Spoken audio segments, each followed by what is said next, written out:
Hi, this is Scott Garibay, and today we're going to talk about Dungeons & Dragons, and we are going to talk about Candela Obscura, Dungeons & Dragons' greatest competitor today, Candela Obscura, Matthew Mercer's brand new Critical Role, Candela Obscura. And today what I want to talk about is, quick summary. So the whole internet is in an uproar because they're like, hey, this Illuminated Worlds that Critical Role has delivered looks to be a ground up copy, like brick by brick copy of John Harper's game, and even more than that. So that is a wide discussion on the internet right now. And for a really good breakdown of that, look at Dungeons and Discourses. She did a fantastic breakdown and just tore Critical Role a new one, and like very confidently proved that Illuminated World is a bad mimeograph of, in my humble opinion, a bad mimeograph of Blades in the Dark, right? So internet agrees that Matthew Mercer's Critical Role has really paid for a bad copy of Blades in the Dark, right? So okay, and people are like, that's not cool, right? And which is pretty shocking because usually anything Matthew Mercer does is just like, fresh chef's kiss, wonderful.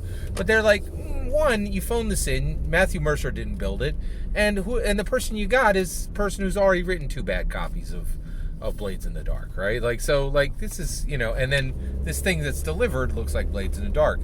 But even more than that, I just finished watching the episode 1 of Candela Obscura, and what shocked me is it's not even a good copy. It's a bad copy of Blades in the Dark, right? And so, and basically the way it is currently configured right now, it sucks pretty bad, because during the Candela Obscura episode 1, right, what happened was virtually every single roll that every single player character made to make the drama move forward and make the game exciting failed. So the current delivered Candela Obscura, right? If you use the quick start guide, if you use the same rules that Matthew Mercer is running from, most of your player characters fail at most rolls, and the game sucks because nothing moves forward, right? And it was bad, right? So one, I challenge you, go watch. If you haven't seen it already, either trust me, because I'm telling you what happened, in my humble opinion, or go for yourself. But look, like Robbie Damon and Anjali Bismani. I hope I said that right. Anjali Bismani. By the way, earlier I said I didn't know who Anjali Bismani is. I know who she is now. She's actually a legit big and small screen star. I wouldn't say she's a major celebrity, but she works, man. And she's also a very talented voice actor. So Anjali Bismani, most of her roles failed. Augie, the character for Ashley Johnson, failed. Laura Bailey, there was a failed truck roll.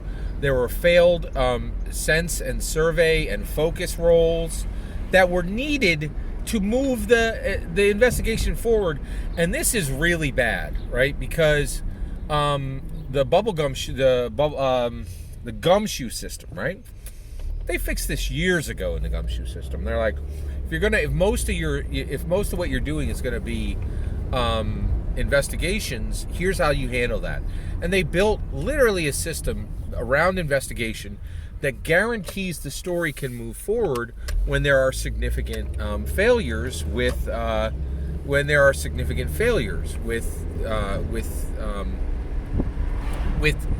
sense, focus, survey rolls, right? And so it was really, not only is it a bad copy of, it was Blades in the Dark is a phenomenally good game.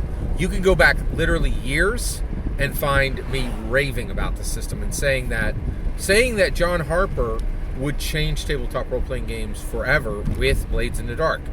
I have videos years back covering John Harper. I even got a response from John Harper thanking me for the videos I had done, right? Like, it's very like it was very nice. I really appreciated it.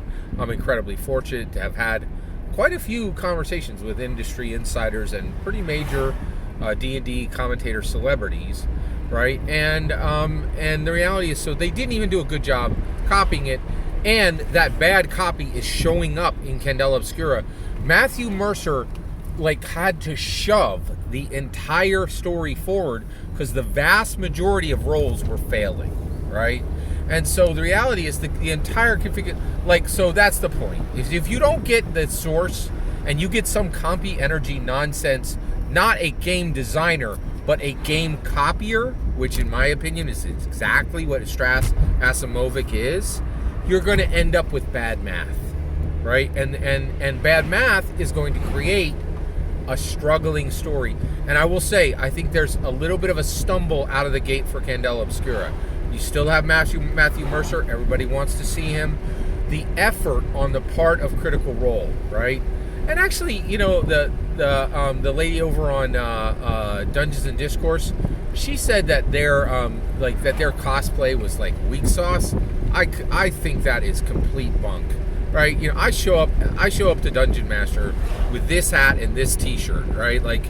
I was incredibly impressed with with Robbie Damon's outfit, with Ashley Bailey's outfit, with Ashley Johnson's outfit, Laura Bailey's outfit, and Anjali Bismani. I thought that the players actually being in cosplay was an incredible amount of dedication, and this is one of the reasons why Critical Role crushes and why they're unmatched in any streaming segment anywhere. I firmly push back against Dungeons and Discourse, and say that was a cruel remark in my opinion. You need to give credit where credit is due. There were problems with Candela Obscura, and I'll tell you right now, it is a major problem that the vast majority of roles fail right now, and Candela Obscura, as already distributed in the Quick Start Guide, you have to fix it out of the box, right? You can't. It cannot be played as distributed right now because you're going to have the same bad energy that they got on those rolls.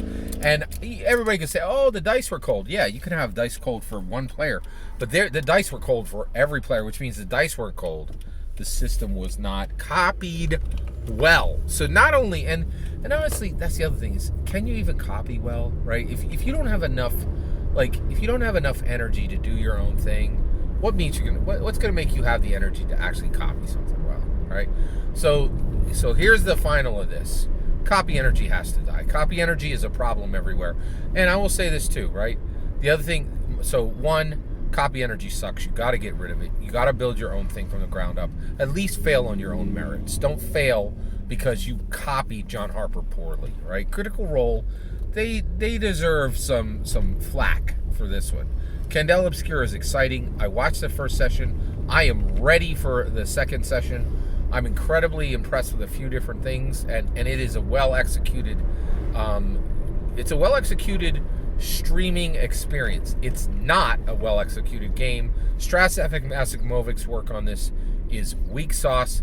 Taliesin Jaffe, they should have never trusted him with this, and there's some stuff that's got to get fixed on Candela Obscura, including the rules.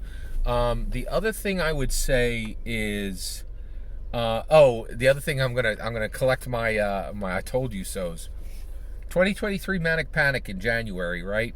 Everybody was like, "Oh, you silly, stupid company, Wizards of the Coast. Everything you do is easy, and we could just squawk at you for trying to change the OGL, and we're gonna be able to replace you and outdo you and outperform you. Trust and believe. All this anger is gonna turn into momentum, and when we put our minds together, we're gonna just topple Dungeons and Dragons over like a house of cards. Suck it, right? Suck it." It's the shut up or put up time, right? And right now, the OSR and the Indie are not putting up, and they are finding out very swiftly and very soundly that talk is a lot easier than walk. And there ain't anybody out there walking it, right? Critical Role is paying the toll. They copied John Harper, and I think the internet, in my humble opinion, and the internet is onto it, right? And they need to fix it. They need to fix it quick, and I really think this is a bad move out of the gate. And what we're all learning is Dungeons and Dragons, they don't win because they're lucky. They don't win because they have a big name. They win because they labor, and they win. They win because they labor. They work hard, very hard, and they execute and they deliver, and talk is cheap and walk is hard. That's what we're learning right now. Every single word of that is my humble opinion. What's important is when I get to hear your humble opinion when you get in the comments and send your traffic. Please consider liking and subscribing, and have a wonderful millennium.